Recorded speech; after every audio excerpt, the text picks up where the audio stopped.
What's up, everybody, and welcome to the Cooperative series of previews for AwSHUX 2021 Winter. And if you're new to these preview videos that we put out, the important part is that this is not a shut up and sit down review. It might look like it.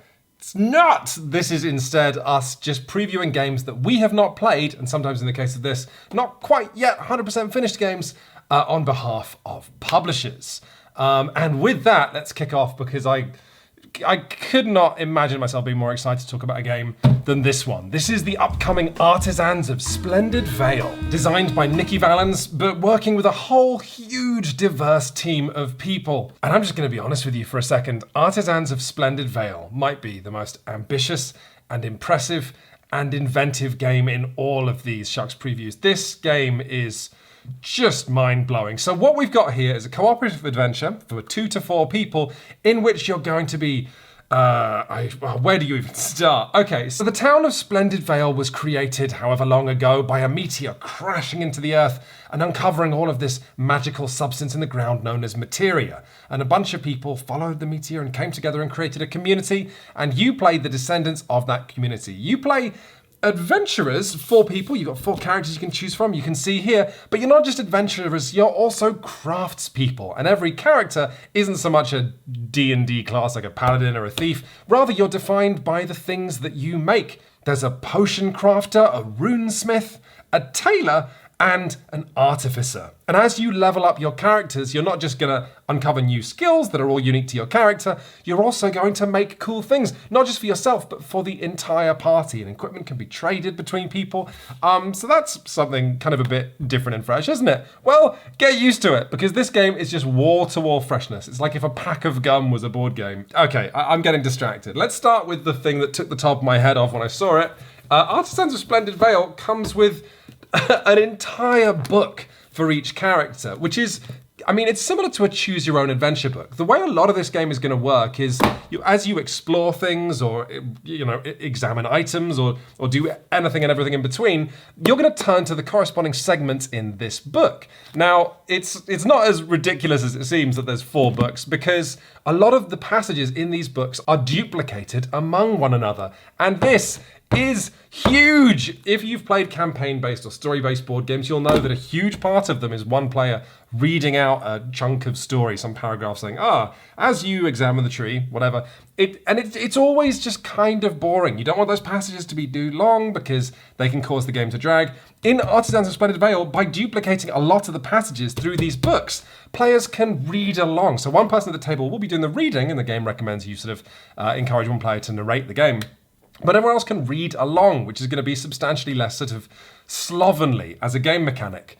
But lots of passages in these books are not duplicated among one another. When a character is having their special moment, for example, if you're examining a scene, you see these numbers? Those are numbers you can turn to if you want to examine different parts of the scene. But different numbers appear in different people's books. So if you're the artificer, you might notice something about a scene that no one else will notice. So you can say, hey, should we examine that big cog, and turn to 413? And other players might look at you and say, what big cog? And you'll realize that's something you can only see because of your character's skill set. Not all of your adventures will happen in Splendid Vale and can be restrained by a book.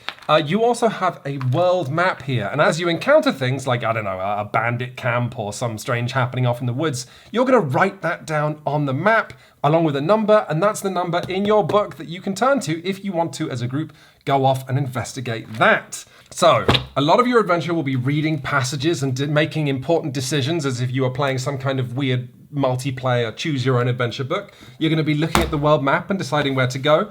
But just about any adventure in Artisans of Splendid Vale is going to have an action scene where you get to make tactical decisions and you get to put your team's equipment and skills to the test. And that's where this action scene book comes in. Now, you might have seen this in games like Stuffed Fables or Gloomhaven Jaws of the Lion. But basically the point here is that, like, if you haven't seen this is going to blow your mind. You know, most games see you having to, like, when you enter a dungeon, set up the whole dungeon and find the monsters and all that stuff. Let me show you how long it takes to set up an action scene in Artisans of Splendid Vale. Done! The board or map you're going to be exploring is printed on the right-hand side of the page. All of the rules are on the left-hand side of the page. And that's it. You're good to go. And then you get to play with this game's miniatures. And Obviously, adventure games tend to come with plastic miniatures, right? Well, Artisans of Splendent Vale has a more eco-friendly solution that I think I might prefer. Take a gander over here. These are the sort of quote-unquote miniatures that come with the game, and they're just screen-printed pieces of wood, which are, I mean, if you have a heart in your chest, you're going to find these things just absolutely adorable, and you're just going to pop them on the map, depending on where they spawn, according to rules of the scenario. And every character, of course, has their own little wooden person as well. Now, these action sequences aren't necessarily going to be combat. Again, if you've played Stuffed Fables, some of this might be familiar to you. They might just see you running away from something, or chasing something, or getting into a fight, or protecting someone. Who knows? Every scenario is going to have special rules, special enemies, special things going on. But a lot of what you are doing is fighting, because, you know, for whatever reason, fighting is the core of a lot of human storytelling. Don't look at me, I didn't come up with the rules.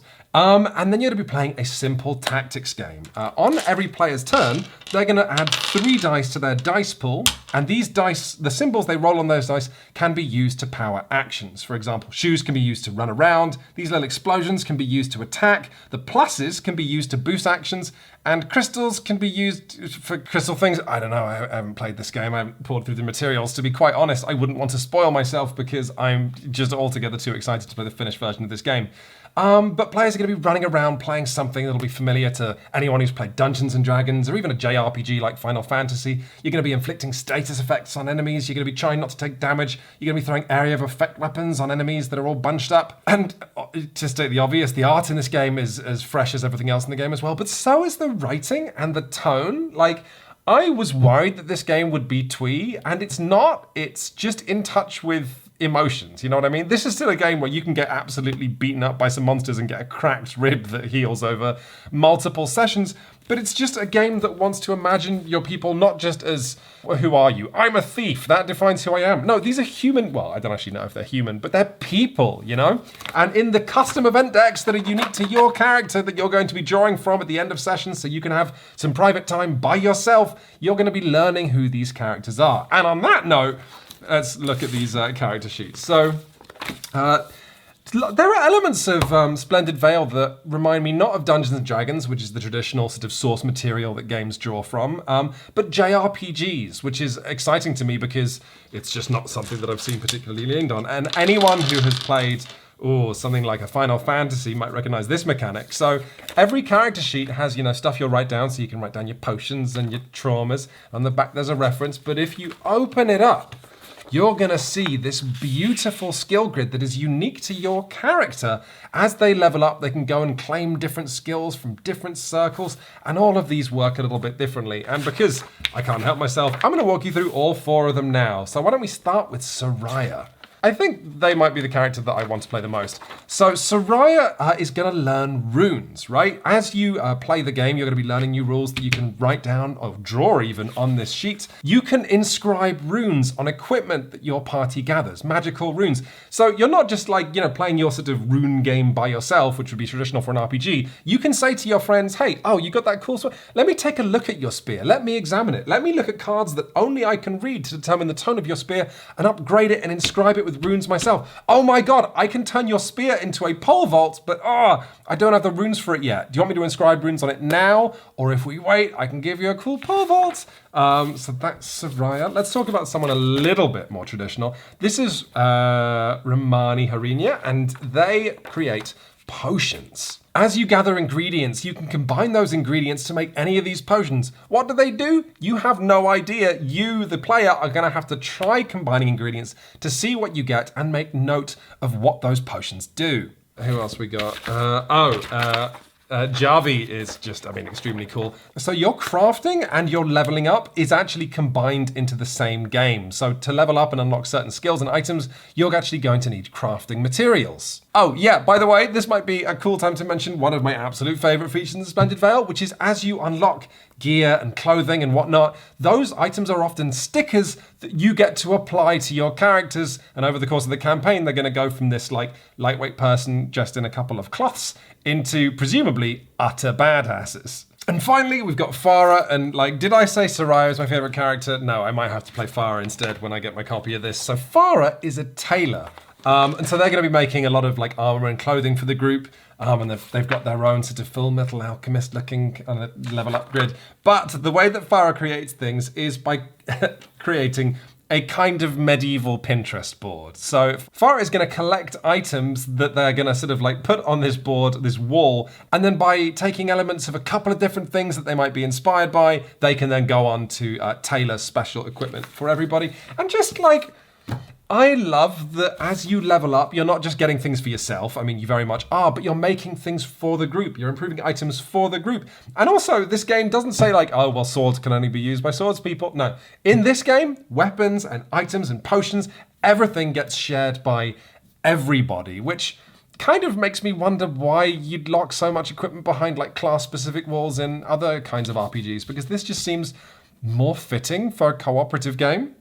I mean, it's not an exaggeration to say there is so much inventive stuff happening in Splendent Vale. There are so many new paradigms being explored. This kind of making me feel like I did when I was new to board games and being like, oh, what's this? How does this work? That's such a good idea. What's this? How does this work? Oh my God, that's such a good idea. Obviously, this is unfinished, and as I say, I haven't played it, so it's perfectly possible that this game might not become the phenomenal thing that it certainly is in my head. But, I've got my fingers crossed for the developers of this game, and I absolutely cannot wait to try the finished product.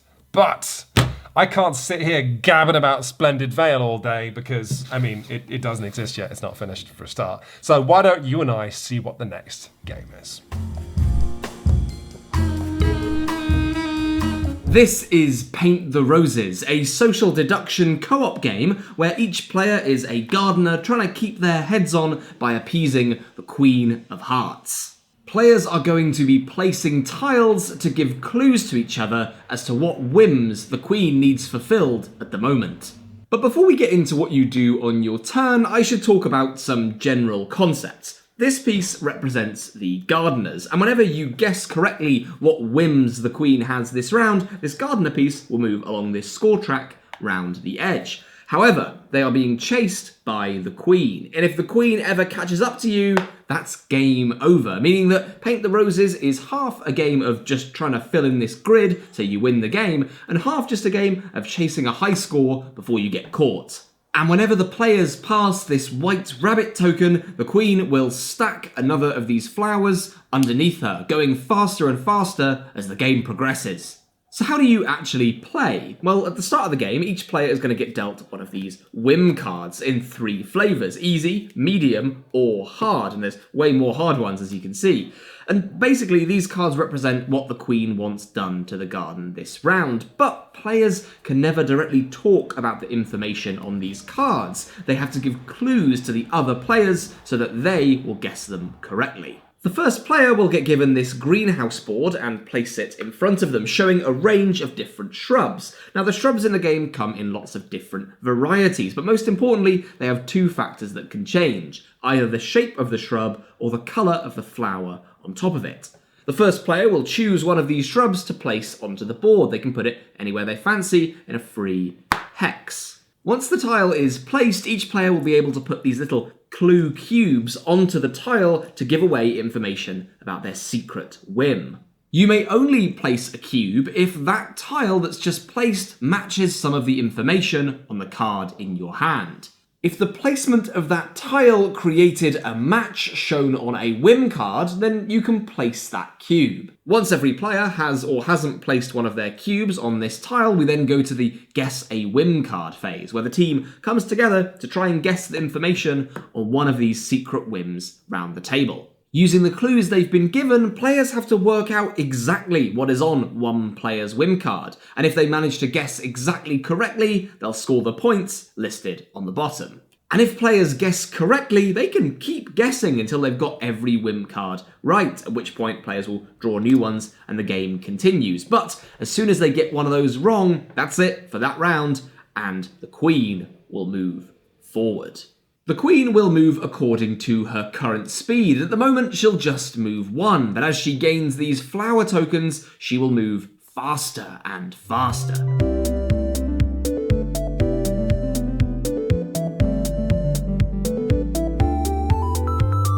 And And the way that she gets these flower tokens is by the players doing well. Every time you pass one of these white rabbits, it will move further down, and you'll add a flower to the queen, and she'll speed up. Once again, if the queen ever reaches the players, that's it. That's game over. But if you place all your hexes before the game ends and you haven't been caught, you'll win the game. Win or lose, you will record your score in the Queen's royal log, losing points if you were executed, but always trying to beat your last high score. Which means that these hard difficulty cards, which have all kinds of different matching possibilities on them, are only reserved for players who've played a little bit and want to chase those high scores. They're worth way more points, but they'll get the Queen moving a whole lot faster. And to help you achieve that goal, you have these little notepads you can use to work out exactly what a player might be hiding. And so that is Paint the Roses, a pure co-op social deduction game, which makes it very unusual and a lavish production from North Star Game Studios. What's on display here is the deluxe edition of the game, but the retail version is also available with cardboard tokens instead of these clacky plastic ones. The deluxe edition also comes with a game trays insert. Also in the deluxe edition, but also included with the retail version if you want it, is the expansion, Escape the Castle. This is a 6-module expansion pack that adds new ways of actually escaping from the Queen.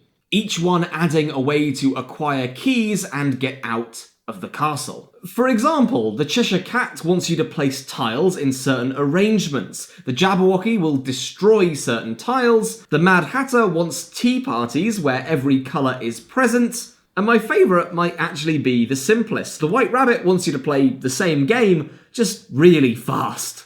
And so that is Paint the Roses, a cooperative game of gardening whilst also trying not to lose your head. The game is available to back on Kickstarter right now in the deluxe or regular with expansion versions. We've got a game with a very funny theme for you up next. This is Décorum, a game of passive-aggressive cohabitation. Put out by Floodgate Games, designed by Charlie Mackin, Harry Mackin and Drew Tenenbaum, with visual design by Combo Creative and Michael Matejko. And what we've got here is a cooperative deduction game where everybody plays people who've just moved in together and are trying to decorate their house and figure out what their friends like in a way that is going to almost certainly sometimes definitely be really annoying. So we've got a scenario set up here. This is the first scenario in the game designed for 2 players. Now there's this, look at this, this is ridiculous. There are 20 scenarios, like with cards subdivided into cute little envelopes and some bigger envelopes to reveal certain milestones in the campaign as well. That's right, you're embarking on a campaign of decorating your house. We have a deck of scenarios for 3 or 4 players here as well.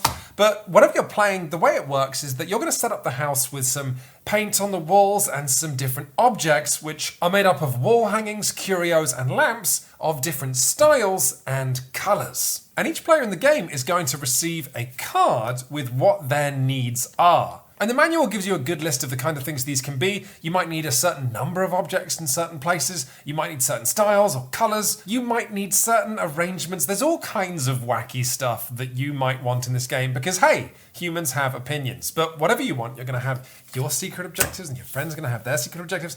And then the game works the same way. On each round, you can either remove an object from the house or place an object into the house or swap 2 similar objects or repaint a room. And then this is the good part. After you've made a change to the house, I'm going to put a wall hanging in here. The other players then say either whether they like it, don't like it, or they're neutral. And the manual kind of encourages you to say sentences here like, oh yeah, that's great. That really ties the room together. Or I don't care about that wall hanging, it's fine. And once a player does this, you then move the round marker on, and after about 30 rounds, the game is going to be over. But at about the halfway mark, and then again more frequently as you get close to the end of the game, you can flip over, you can have these little heart-to-heart conversations in which players can choose one of their conditions to reveal to the other player.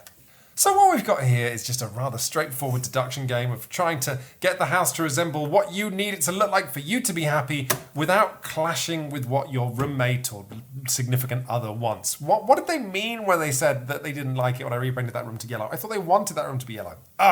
Really cute stuff. And a game like this just goes to show what a good theme can do for a game. There are so many deduction games with forgettable themes. Décorum, absolutely not one of those. This is really, really lovely. How many deduction games let you put a skull in a toilet and have all your friends go, I hate it, get rid of it?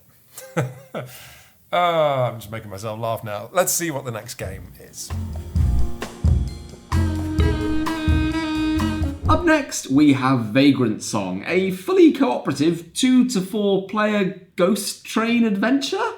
The premise for this thing is kind of wild, and the production backs that up. Look at your little transparent heroes on their stands. Look at these really bizarre and frankly quite horrifying ghouls. Each game of Vagrantsong has players working through a book of scenarios, alternating between scenarios where they ride on the ghost train and camp phases where you chill out and take stock. And for this preview, I've set up the first scenario that has our heroes waking up on this train bound to who knows where. This first scenario, and most of the scenarios in the book, have players trying to restore the humanity of a lost soul, also known as a haint.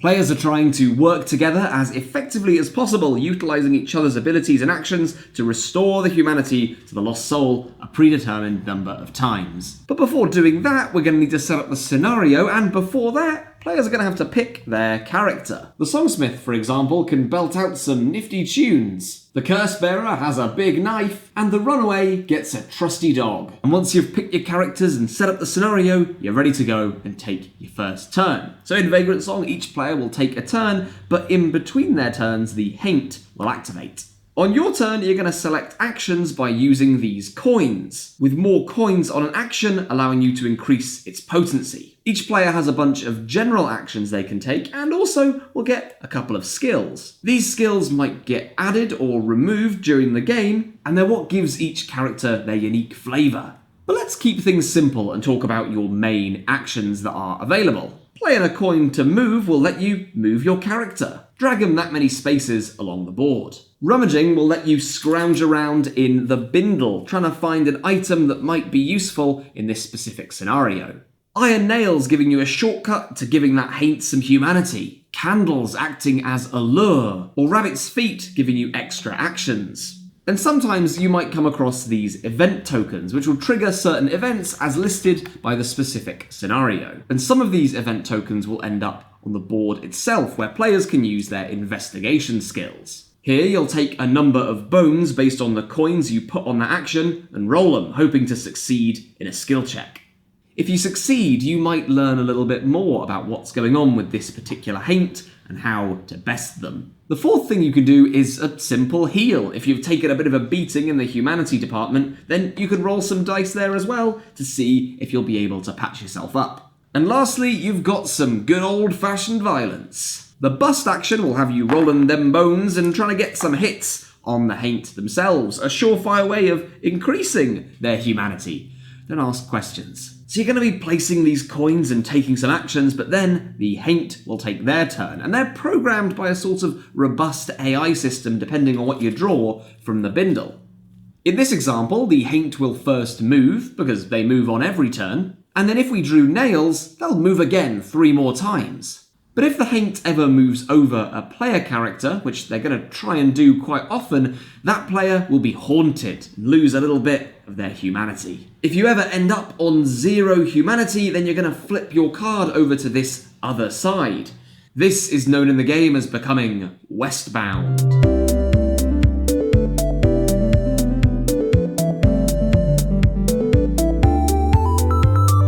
Westbound vagrants will still take part in the game, but they'll get new abilities and maybe not be quite as helpful. If you ever manage to restore them to the tippity top of their humanity, then they'll come back to the land of the living, but if at any point all players are westbound, that's bad news. Now, at certain points during the game, you might manage to get the haint up to their required value. And at this point, the haint will break. And once the haint has achieved a number of breaks, you'll win the game. And each time they break, the players might get a little bonus to help them on their way. A lot of the rules I'm describing here are very scenario dependent, with all kinds of status effects, mood changes, and variable AI on each monster you might face.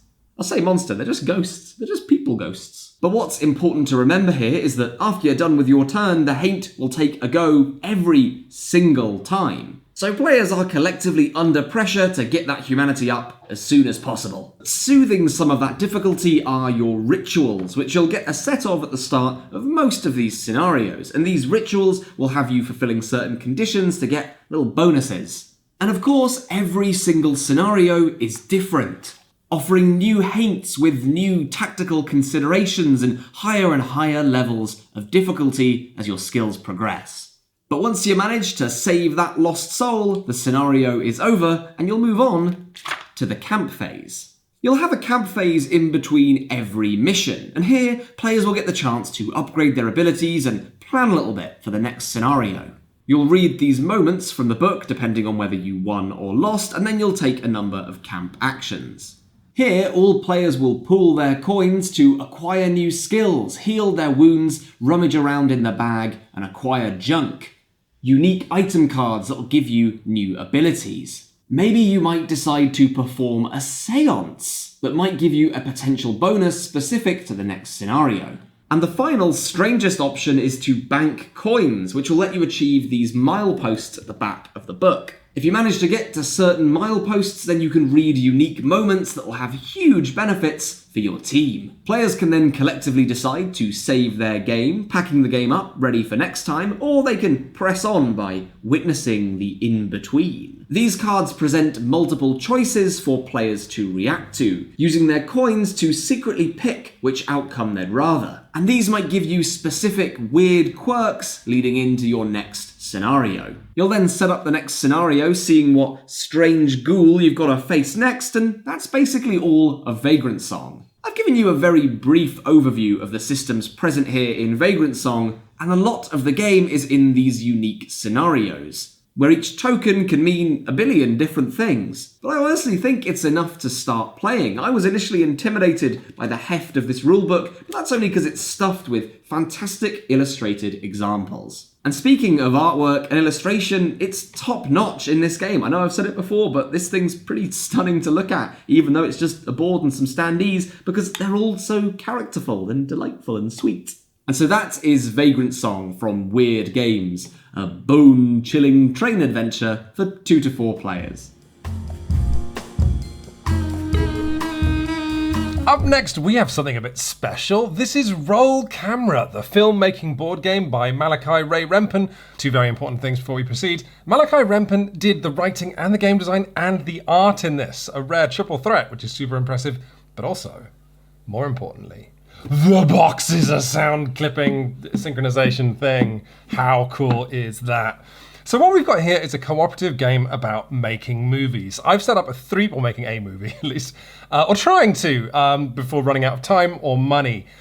This is a deeply thematic cooperative game, but one that seems to combine a really strong and funny theme with a really interesting puzzle. So what I've set up here is a 3-player game, and there's all kinds of different player roles you can choose from, like you're playing Pandemic, and I've gone with a director and a cinematographer and a star.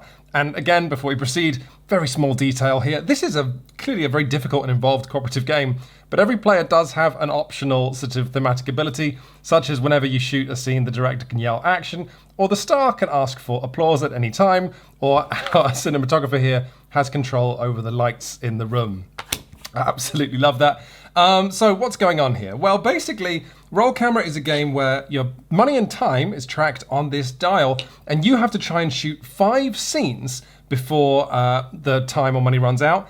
But, and this game is so full of nice details, if you flip the board, you get a full storyboard which uses the traditional 3-act structure. That's nothing to do with the game. That's just in case you want a really cool device to help you illustrate a storyboard. So, let me just talk to you a bit about turn structure. How do you get these scenes over here? Well, before you go into a round, something bad is going to happen. Traditional deck of bad stuff. In the case here, we've got, oh no, the key to your trailer fell into an open sewer. Put a block token on the active player's player board. Let's imagine the active player was a director. Oh no, the director cannot use any of their personal abilities until this is resolved. But there's all kinds of fun stuff in this deck, and you can resolve it. And how do you resolve it? How do you do anything in this game? Well, after resolving a bad thing, the player is going to roll all of these 6 dice that have different symbols on. And these symbols can be assigned to all kinds of different activities, kind of like a dice placement game, if you've played that dice-heavy spin on worker placement before.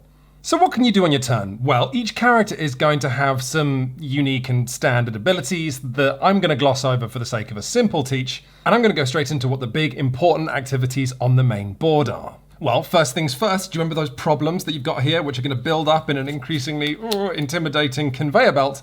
Well, you can assign dice to these to resolve them and solve them, but the longer a problem exists for, the harder it is to resolve, which feels like a very thematic rule. But if the problem deck is going to sit here and make your life harder by adding additional rules, every player also has a hand of idea cards that you can implement to add beneficial rules to the game.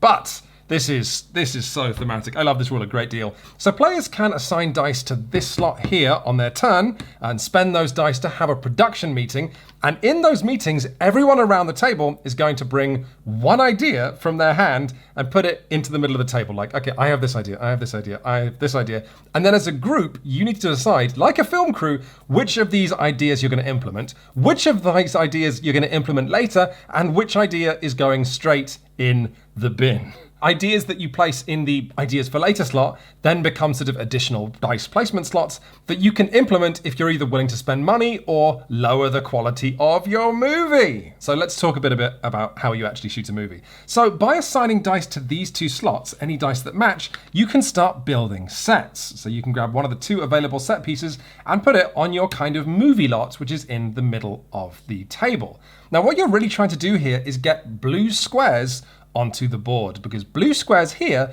become additional dice placement slots. So for example, I could put this camera in this blue slot here, and this actor can stand there. And why am I doing any of this? Because we have 3 scenes that as a group we're trying to shoot at all times. And you can see them lying out on the left side of the screen here. Now, there's all kinds of stuff going on with these cards, but what's important is the stuff on the right. Those are the arrangements of lights and actors and microphones and special effects that you're going to need in your lot to shoot them. And once you've created on your turn that arrangement of dice, if you can get every single dice in place, you can grab that scene and immediately shoot it, and that's going to go into the earliest slot in your movie. Now this gallery of scenes you've shot mostly just shows the progress you've got towards winning the game, because if you shoot 5 scenes, hopefully you've won. More on that later. But it does enable you to imagine the movie you're telling. For example, right here we've got Once Upon a Time, there was a sad person in a shower. And then whatever scene we shoot next is going to become the next scene. Because of that, they fell in love. I don't know. The manual does encourage you as well, if you feel like it, that once you've done the game to sort of like do a really stupid acting out of your movie. That's totally optional. But so that's good. We've got our first scene shot. But in terms of getting new scenes, you'll notice that we've now got these fixed arrangements of sets in our lot. Now what's cool here is this build new piece action can also be spent rotating or moving all of the squares in the lot. So just like you're making a movie, at times to shoot the next scene, you're not going to need to build a new set. Sometimes you can just rotate and repurpose the same set you've already built. But as you're doing this, you have more considerations besides just trying to get a bunch of scenes done before time or money run out. Believe it or not, you need to make a good movie. I know, it's outrageous. These people demand the world of you. And that's measured by this track over here. So where you see pink stars, for example, on the scenes you shoot, or in certain locations, you might put a dice, that's going to see you either increasing or decreasing the quality of your film. And you see this pink bar here? That is the mediocrity zone. That means that your movie is neither good nor so bad it's good, which is another win condition. Yes, the way that roll camera works is that once you've shot 5 scenes, you win if you either made a movie that's not bad or higher, or you made something so awful that it becomes a cult classic. I love that. What else have I not taught? Oh yeah, I've got to talk you through the script here. This is great. So when the game is set up, you're going to end up with a random script, which again feels like some kind of statement on how movie making works. And that script will show what arrangements of scenes are either beneficial or bad for your movie. So we've got a shockingly outrageous grandma piece going on here. So every, what's green? Dramatic, right, okay, so what's going to make our movie better is dramatic scenes, but also if we can pair comedy and sentimental scenes back to back, that will improve quality as well. But as you would imagine, there are various ideas and character powers that let you swap out the script. So maybe, this whole grandma thing's not working, we don't have any comedy scenes in the movie. What about a shockingly outrageous murder? Yeah, does that feel, well, that's the movie we're making, everybody, so come on, time is money. Anything else I should tell you about? Yeah, how about the fact that if you so choose, you can go into the game working for a particular movie studio or film foundation, such as these are, I feel like I know exactly what about half of these are. And these cards are going to give you additional requirements that the movie studio wants you to work towards. I gotta say, this game is fascinating to me. Like, visually, I like it. Thematically, I love it. In terms of its sense of humor, I adore it. And I don't know how good the puzzle is, but I know I'm really interested to try it. Like, this kind of shared dice placement thing and then trying to put out fires and bringing ideas to the table, the production meeting mechanic, this all just seems very, very cool. Well done, Malachi Ray Rempen, because you've certainly impressed me. Why don't we take a look at what the next game is? In Earth Rising from Stop, Drop and Roll, players are taking charge of a team of climate scientists trying to save the world from ecological disaster in just 20 years. Oh boy, it all feels a bit real, but what's not real is this game, because it's a prototype. Whilst the game itself and its mechanics are final, many of the images and pieces of artwork in the game are not. And a few changes have been made to the roles that you'll actually be playing during the game. But with that out of the way, let's talk about how Earth Rising works on a turn-by-turn basis. So your objective in this game is to fix all of these climate disasters, plonking them into the centre of the board until you've made a nice big circle where everything just works. And to do this, you're going to be trying to create sustainable practices in these slots here. And by creating sustainable practices, you'll reduce the population poverty and create less strain on the environment. Once each sector has been made sustainable, you will win the game. But you're doing this under a ticking clock with the status quo ready to strike at any moment. At the start of the game, you will pick one of the 6 different roles available, each one specialising in a particular sector. And whilst all these roles bring a unique skill set to the table, what you're doing on your turn is roughly the same. At the start of your turn, you're going to draw 2 influence cards from this big deck and take those cards into your hand. And then, with cards in hand, you can take 4 actions from this available list of 6. The first 2 major actions you can take on your turn involve getting rid of unsustainable practices and replacing them with sustainable ones. If you're using cards of your sector, you can bin 1 card to remove an unsustainable practice or 1 card to play a sustainable one. Let's say I wanted to play this Nature Needs Half / Deforestation card. I can get rid of deforestation or play a Nature Needs Half token. However, because these tokens are 2 sides of the same coin, you'll have to remove the unsustainable practice before bringing in the sustainable one later on. Now, it's only 1 card and 1 action to do both of those things if I'm in my sector, but what if I wanted to affect something over in the culture zone? Here, you would have to spend 2 cards to get rid of or place that kind of token. So you'll want to manage your own section as well as possible, but you can dip into other places if they need a hand. Your other actions are very straightforward. You can clean up 4 strain from any of these burdens. You can give cards to other players. You can draw new cards from the deck, or you can reshuffle the discard pile back into the deck.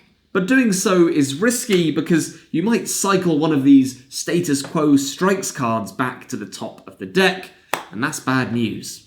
You can also use your custom abilities on your turn. The Ecologist, for example, can place regeneration tokens on sustainable practices, which will remove strain during the strain phase.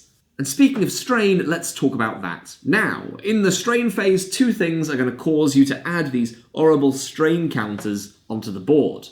Firstly, you count up any meeples in the middle of the table, and any set of 3 will produce 1 strain. You'll add these tokens starting from your sector and going clockwise around the board. Then you will look at the practices in each sector. Any unsustainable practice will produce strain, but sustainable ones will remove it. And if you ever manage to clear one of these practices of strain, it slots itself right into the middle with space for 2 more practices to go later on. And if you manage to clear up its minor counterpart, That gets slot in the middle too, with one more space. And it's only by filling in all of these pie chart sectors that players are going to win the game, but only if they do it before 2041. But let's hop back and talk about those awful status quo strikes cards. If a status quo strikes card is drawn, you pop it in the centre of the table and draw a card. And then you draw extra cards for each sustainable practice that's the same colour as that status quo. These cards are bad news. If you draw something and its sustainable practice is in play, you remove it. And if it doesn't have its unsustainable practice, you'll add that. And if a card matches an existing unsustainable practice, you immediately add 2 strain to that sector's burdens. When you add strain, you'll add it to each of these burdens until the minor one reaches 5 and the big one reaches 10, at which point an ecological collapse happens. When this happens, you place a collapse token into that sector, which will remain for the rest of the game, and nothing can be built there ever again. And alongside this, you'll add a rising temperature token to the board, meaning that every single round from then on, you'll add an extra stress to a maximum of 3. And what's worse is once you think you've fixed a sector for good, a recession, where a sector receives more strain than it can tolerate, can reverse all that positive change. Luckily though, each character has their own set of unique abilities that they can use to avert disaster, and if you manage to repair all of these individual sectors, you'll win the game together. And so that is all of Earth Rising, a game about trying to fix a struggling climate for between 1 and 6 players. Takes between 90 to 120 minutes and will be available to late pledge on Kickstarter very soon.